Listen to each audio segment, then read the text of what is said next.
fam, it's Christina. So these are meant to be the February videos. I'm sorry I'm a couple days late.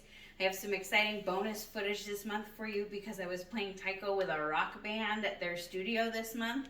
So time just kind of got away from me. But you'll see some footage of that also go up on the channel, which is pretty exciting.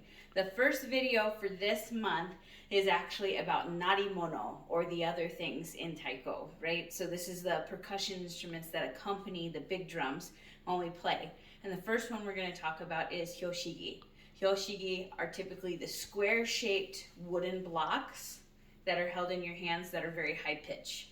I don't have any Hyoshigi with me today, but these are similar dimension and pitch. So we're going to use these as a demonstration. So instead of being rounded, they're typically squared, but there's lots of different ways that you can use these to make sound and play and incorporate them into songs. So just like when we talk about playing on the rim of the drum, different parts of the Hyoshigi make different sounds. So if you strike square in the middle, it makes a flatter sound than the sharper sounds you'll get towards the end of the sticks. So I'm going to demonstrate the sounds a little bit so you can hear the difference. And also you can play with maybe like playing like this. So you can get a lot of different sound dynamics and variation depending on how you're striking where, what, and when, right? So here's an example of right in the middle. Now I'm going to keep hitting in the middle, but change where the striking bachi is hit from.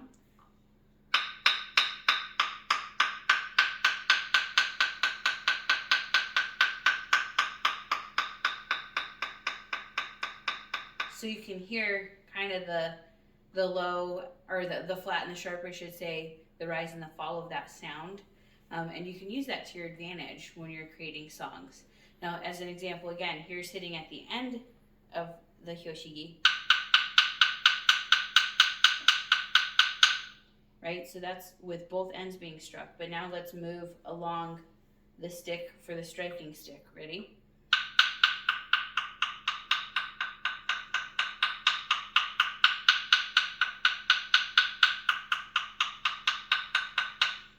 So just going up and down really quick, you can kind of hear kind of the tonal pitches that start to appear when you play these things, which is pretty cool, right?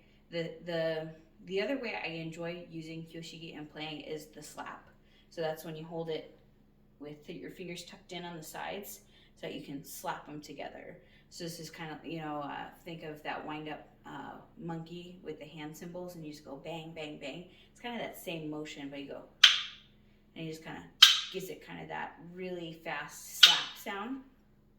And this is really great as like intro or transitional parts of a song because you can really just kind of go.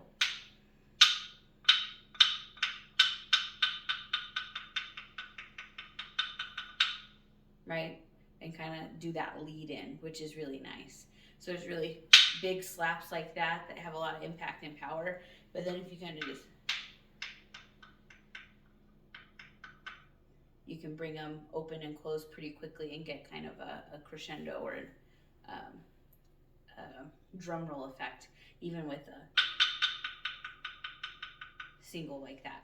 So that's the Hyoshigi. One of my favorite patterns to play with the Hyoshigi is dondoko. It's just a triplet, and you can adjust the tempo. It fits into a lot of different songs, just timing wise, but it's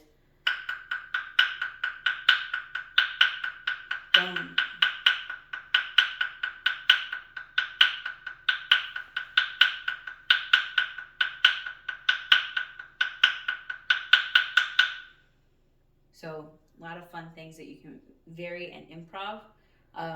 Usually if you're using an instrument like this to accent a song you already have, my suggestion is to either take the bass beat, the G, and make it a half time and played on this, or make it twice as fast so that it's complementary to the song you're playing, right? So if you have a bass beat that's 1, 2, 3, 4, 1, 2, 3, 4, then half time, right, on the Hyoshigi would be 1, 2, 3, 4, 1, 2, 3, 4, 1, 2, 3, 4. Or the double, the other complement would be 1, 2, 3, 4, 1, 2, 3, 4, 1, 2, 3, 4. So I hope that makes sense. This is the Hyoshigi lesson. Again, this is one of those things you could practice in conjunction with the other songs at rehearsal or at practice time. And we'll be moving on to the next video. See you next time.